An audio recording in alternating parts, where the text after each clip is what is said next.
Thank you very much for having me. So my name is Soren Solari. I'm the CEO and founder of Simigence.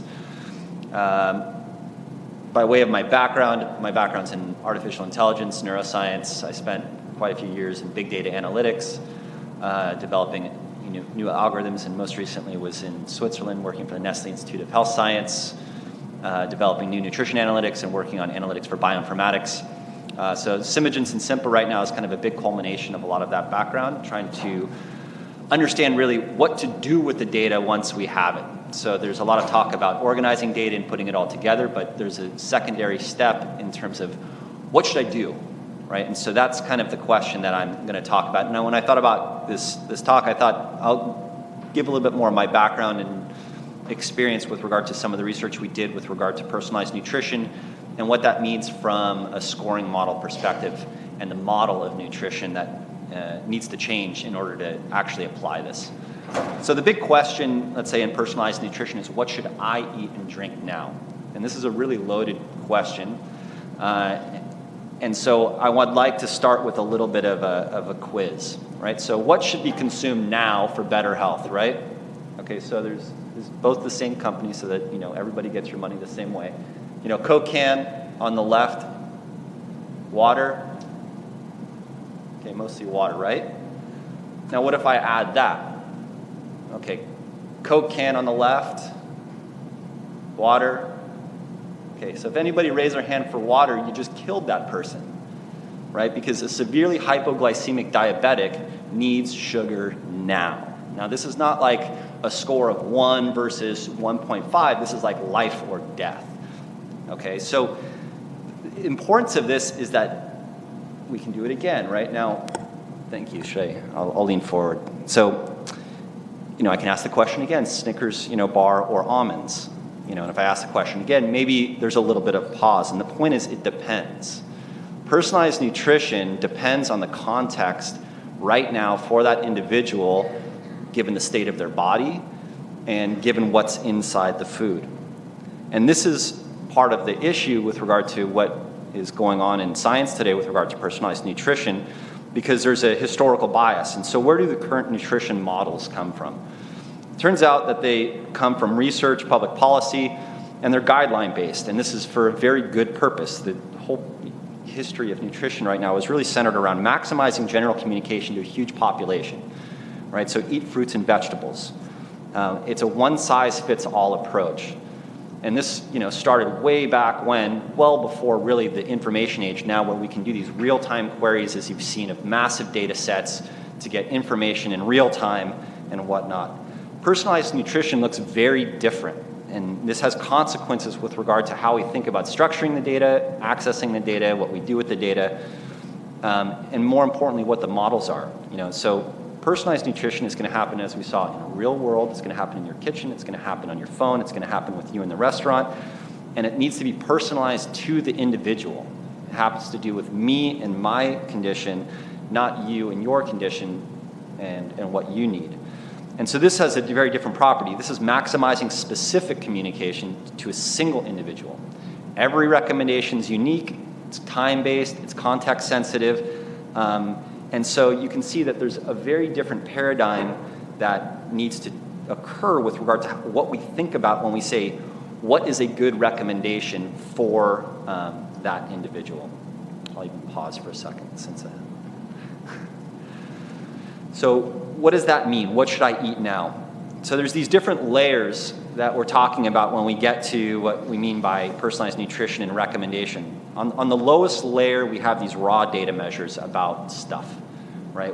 How much vitamin A is in something? How much water is in something? What is the cost of something? What, in the sustainability perspective, what might the CO2 impact of that thing be? And so there's, I think at this conference, been a lot of talk of, like, let's say supply chains. How do you compute that, right? This aggregation of information so that when something comes to my table or plate, what is the CO2 impact of that thing? I view these as raw data measures on those things. There's another layer above that that's this data organization. So what's the relationship between some of these food entities or measures? This can take a whole variety of forms, ontologies, databases, but it's really how we put together the data. there's this layer in between the recommendation and the data organization that's often forgotten.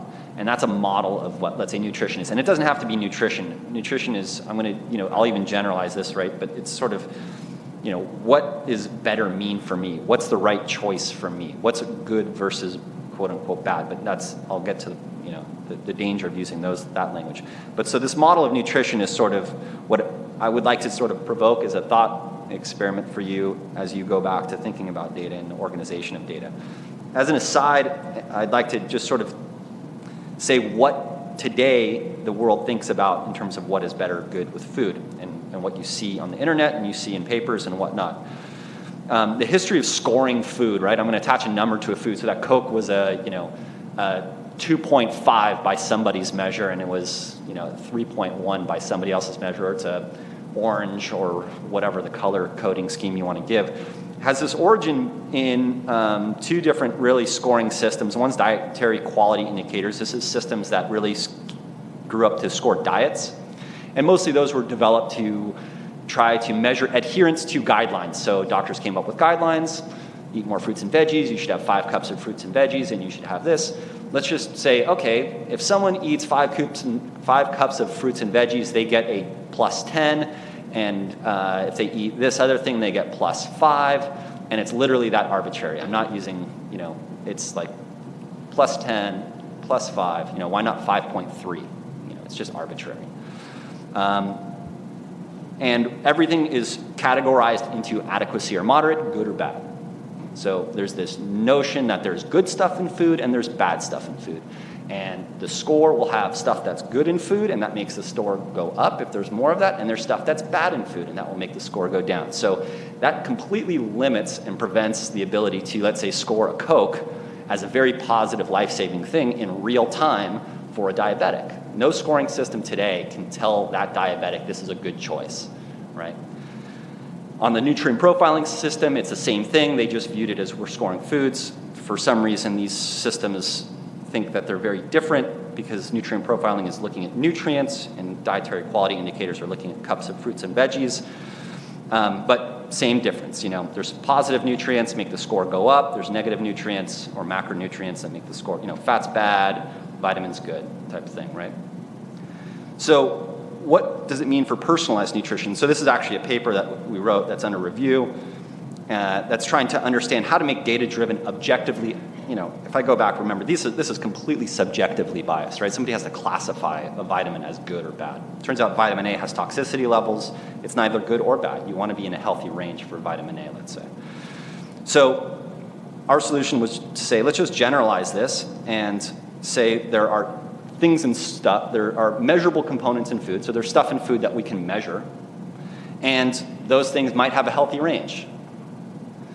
Now, is fat good or bad?